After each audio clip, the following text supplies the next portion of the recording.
Today I picked up 3 Lodge carbon steel skillets. Being an avid cast iron fan, you might ask, why in the world would you want a carbon steel skillet when you have a million pieces of cast iron?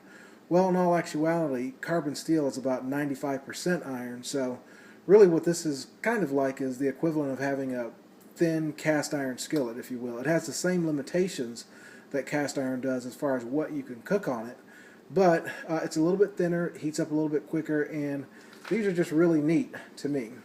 And when you couple them with the silicone handle protector, it feels really nice in your hand. So in this video, what we're going to do is just a little cooking demonstration. I'm going to do a ribeye in these skillets just as I would do in cast iron, and I'm going to see how effective it is. Supposedly carbon steel can take really, really, really high heat, and so we're going to sear the steak and see how it turns out. To do this demonstration today with the Lodge carbon steel skillet, I'm going to be cooking this beautiful ribeye. It has great marbling in it, and it's about 1.25 inches thick, so it's going to make the skillet work just a little bit. I'm going to let it come up to room temperature and then begin cooking. I'll be cooking the ribeye in a shallow amount of canola oil. I love using canola oil because of its high smoke point. Initially, I'll season the ribeye with kosher salt only. Once the ribeye is almost done, I will season with some homemade Bobby Flay's Mesa steak rub. Once the steak is completed, I will finish it with some Tuscan Blue, rosemary, and garlic brown butter.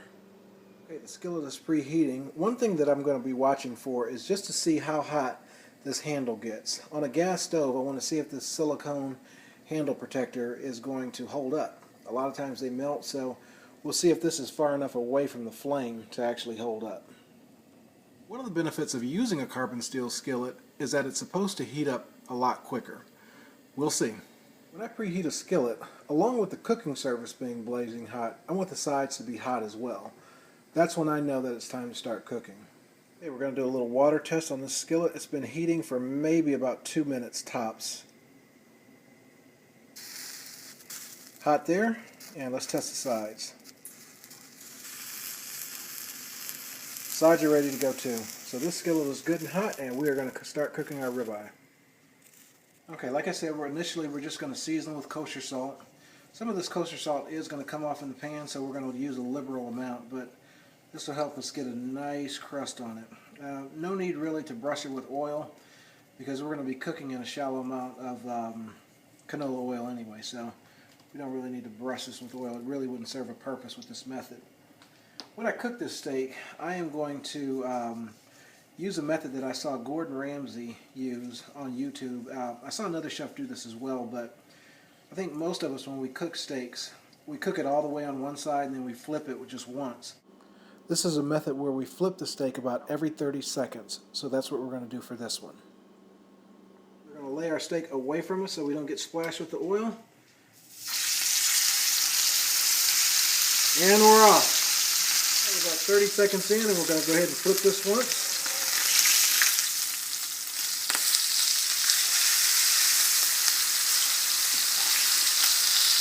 And we're getting a really good sear on that. So far I don't really see any differences between this and my cast iron. The pan is keeping up with the coolness of the meat. And it's doing really well. Okay, still flipping every 30 seconds or so. And the crust is starting to form on it. Pan is keeping up nicely. I've got it up pretty much on high. A little bit of smoke from the canola oil, but it's nothing that we can't deal with. So far I'm pretty satisfied with this. One thing I do like about this pan is that the sides are really low, and it makes it really easy to get in and handle your meat. So that's a big plus. It's almost kind of like cooking in a chef's skillet. So I like that a lot. But you can see the crust on the meat is forming nicely. And no complaints about the skillet yet. Okay, this handle is getting kind of warm. It's not blazing hot, but I think once you get up to about there, it gets really hot. So these handle protectors, or whatever you want to call them, that Lodge puts out specifically for this skillet, you're definitely going to want to get that. They're only like $7.50. No evidence of melting or that even being hot enough to melt this, and it's far enough away from the flame, I think it's going to be fine. We're going to go ahead and sprinkle this seasoning on. I really haven't noticed a flavor difference in doing this later rather than earlier, other than the fact that the seasoning doesn't get burned. So we'll go ahead and put that there. Do a little pat in and give it a flip. Beautiful crust on that steak there. Love it.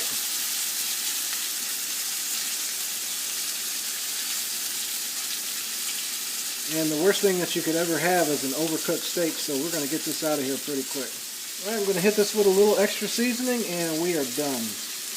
But look at the crust on that. That's amazing. That's amazing.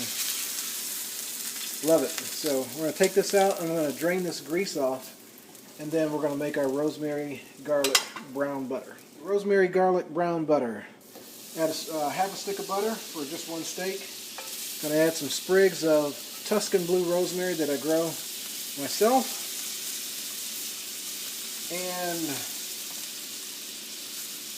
some garlic. And kind of let that cook down, and once that butter turns brown, that rosemary will kind of crisp up a little bit, and I will spoon that over the steak, and we will be ready to go. So we're going to do all of this while our steak is over here resting. You always want to rest your meat, because if you don't, you cut into that steak too early and the juices just run out of it. So you want to rest your meat. So this is doing great. And I tell you, so far I love the lightness of this skillet, but it doesn't perform like a light skillet. It kind of performs like a cast iron skillet, which it almost kind of is. But no complaints out of this one at all.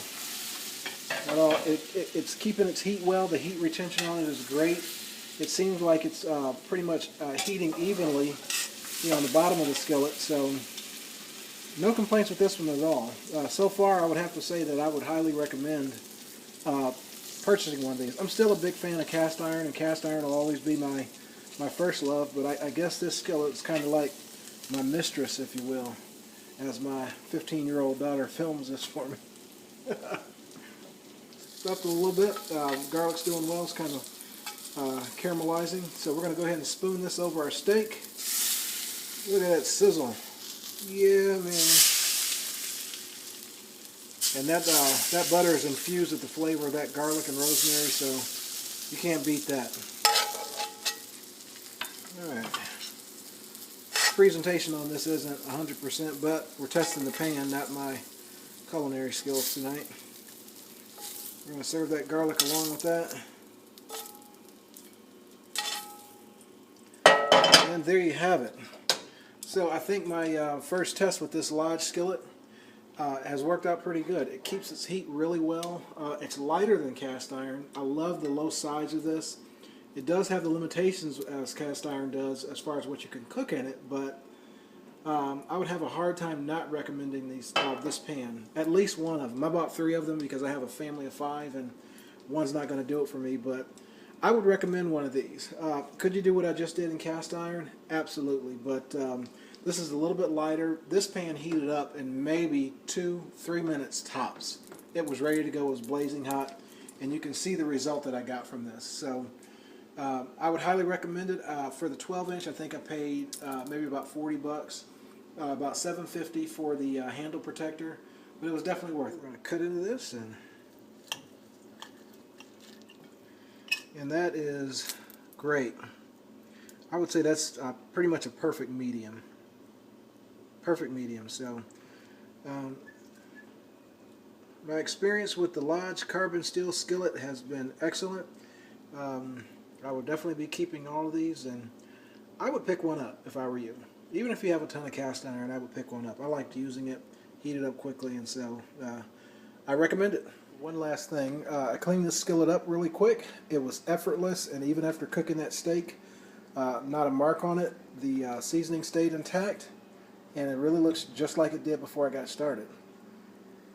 The handle protector stayed intact, didn't melt, so that's great. And one other thing about this skillet is with its lightness, if you've got a person that doesn't have a lot of strength in their wrists or their arms and can't use cast iron, they could obviously look for a vintage piece that's a lot lighter, or you could go for something like this. But I highly recommend this. Give it a try. Thank you.